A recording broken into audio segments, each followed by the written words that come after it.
भाई मेरा नाम मत ले आप, नहीं तो ये चप्पल रखिए, ये चप्पल है मेरी, मेरा नाम लिया तो बदतमीजी। बीजेपी का मंत्री ही जन सुनवाई पर पहुंचा हो और उस जन सुनवाई के बीच में मंत्री जी के सामने उसी का एमएलए आकर ये बोले कि मंत्री जी, अधिकारी हमारी सुनते नहीं हैं और मैं चप्पलों से मारूंगी या मारूंगी, तो ये सुनकर आम जनता को भी बड़ा खराब लगेगा और हो सकता है कि आपको भी बड़ा खराब लग रहा हो और मंत्री जी को भी खराब लगा हो। और इतना ही नहीं, अगर ये बात सरकार को भी पता चल रही है तो सरकार को भी खराब लगेगा। कैसे लगेगा? नमस्कार, मेरा नाम है दुर्गेश मिश्रा, हाजिर हूं एक बार फिर से नए मुद्दे के साथ में। अब ये जो पूरी कहानी हम बताने जा रहे हैं, इसमें कई सारी ऐसी बातें हैं जिसको निकलने के बाद में जिसके भी कानों में ये पड़ेंगी और समझ में आएंगी तो ये तो तय हो जाएगा कि वाकई में बेलगाम मंत्री हो या बेलगाम एमएलए हो या बेलगाम जनता हो, उनके बीच में कैसे रुतबा कायम रखने के लिए किन किन शब्दों का प्रयोग किया जाता है, आज हम इसी की बात करेंगे। हम बात कर रहे हैं आज राजस्थान की। राजस्थान में भजन लाल की सरकार है, यानी कि बीजेपी की सरकार है, मंत्री हैं वहां के मुख्यमंत्री भजन लाल। वहां पर ये देखा गया कि खुर्रा जी एक नगर विकास मंत्री हैं, वो पहुंचे थे जन सुनवाई के केंद्र पर, यानी कि जन सुनवाई जहां पर लोगों की समस्याएं सुनी जा रही थी।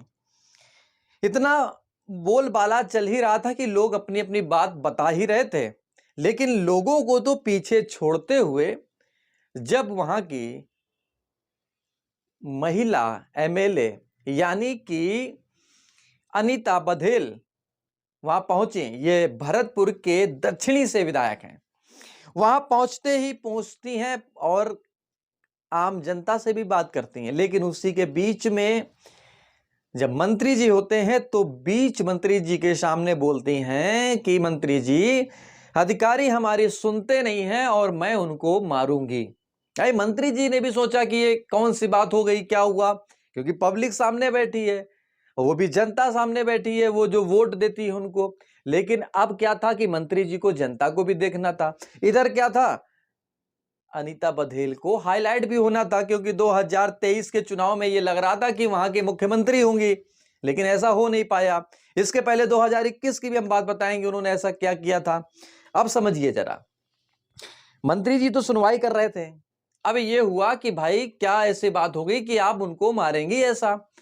तो उन्होंने आरोप लगाते हुए ये बताया कि सर या मंत्री जी, हमारे गैस के गोदाम सीज कर दिए गए हैं, हमारे नहीं बल्कि पब्लिक के, और उनसे 15,000 लोग प्रभावित हो रहे हैं। इसके बाद मैं उनको फोन लगाती हूं, किसको, अधिकारी को, तो वो फोन नहीं उठाते हैं। अब समझिए जरा, बीजेपी की सरकार है, बीजेपी के मंत्री हैं, बीजेपी के विधायक हैं और काम करने वाले अधिकारी भी वर्तमान में उन्हीं के हैं और उन्हीं की नहीं सुन रहे हैं। अब पहला सवाल तो यह खड़ा होता है कि जब बीजेपी के सरकार में विधायक और मंत्री की ही अधिकारी नहीं सुन रहे हैं तो आम जनता की क्या सुनेंगे? ये सवाल नंबर 1 है, इसका जवाब देना आपका या पार्टी के लोगों का तय होना जरूरी है, पहली बात।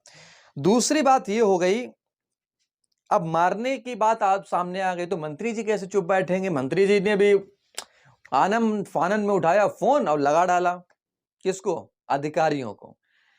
साहब अधिकारी ने तब भी फोन नहीं उठाया।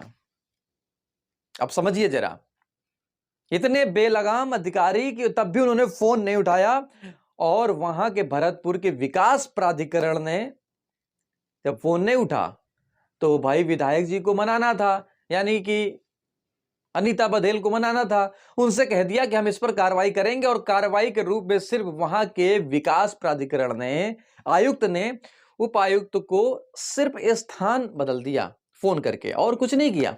मंत्री जी ने भी उस समय फोन नहीं उठाई। बात की प्रक्रिया है जो मैं बता रहा हूं।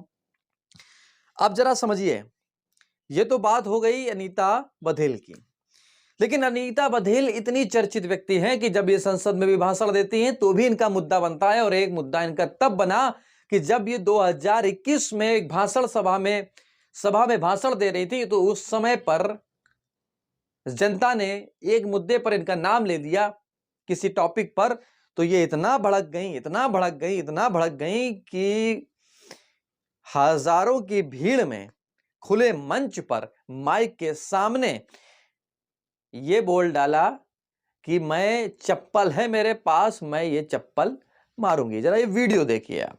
नहीं लेना तो फिर यहाँ क्यों आए हैं? नहीं लेना तो विरोध करा लिया आपने, आप तो विरोध कर लिया आपने। हाँ तो मैं नहीं काय को दे माइक? आपको प्रशिक्षण नहीं लेना तो आपको माइक क्यों देना है? जिलाध्यक्ष को, आप जिलाध्यक्ष को जाइए बुलाइए, मैंने तो जिलाध्यक्ष को नहीं बुलाया, तो फिर क्यों आए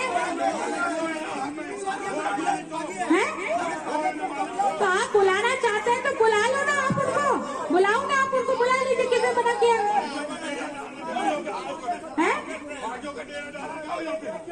बागियों का डेरा, अरे बागी का डेरा डालने का तो मैंने नहीं डाला भैया, बागियों का डेरा है। देखो आप प्रेम से भाई मेरा नाम मत लो आप, नहीं तो ये चप्पल रखिए, ये चप्पल है मेरी, मेरा नाम लिया तो बदतमीजी को बहुत ज्यादा। हाँ ये चप्पल है मेरे पास, मेरा नाम लिया तो एक लगाऊंगी मैं, मेरा नाम लेने की जरूरत नहीं है ना, समझ में? हाँ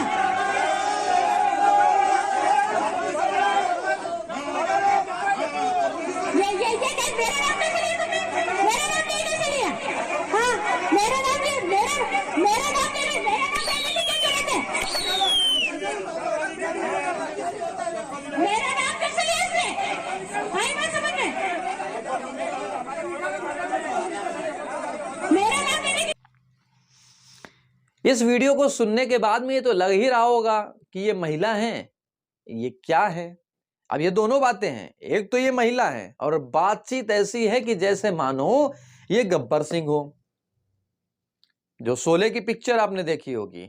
और दूसरी बात ये कि ये बीजेपी से है, तो शायद अब क्या ये सवाल नहीं बनता कि ऐसी भाषा का उपयोग करने पर क्या जनता ऐसे सोचेगी समझेगी, और क्या लोगों पर प्रभाव पड़ेगा जो ऐसी पढ़े लिखे लोग समाज में शामिल हैं। क्यों कि ये एक पद होता है और एक जिम्मेदार पद होता है, उसमें अगर आप ऐसी भाषा का प्रयोग करेंगे तो शायद जनता के बीच में खराब ही प्रतिक्रिया जाएगी। इस वीडियो में इतना ही। अगर वीडियो में आपको कोई जानकारी मिल पाई हो तो वीडियो को लाइक कमेंट शेयर करके आप अपनी बात रख सकते हैं, और अपनी बात तब भी रख सकते हैं, ये लिख सकते हैं कि क्या ऐसे मंत्रियों को सत्ता में रहने की जरूरत है या नहीं है। नमस्कार।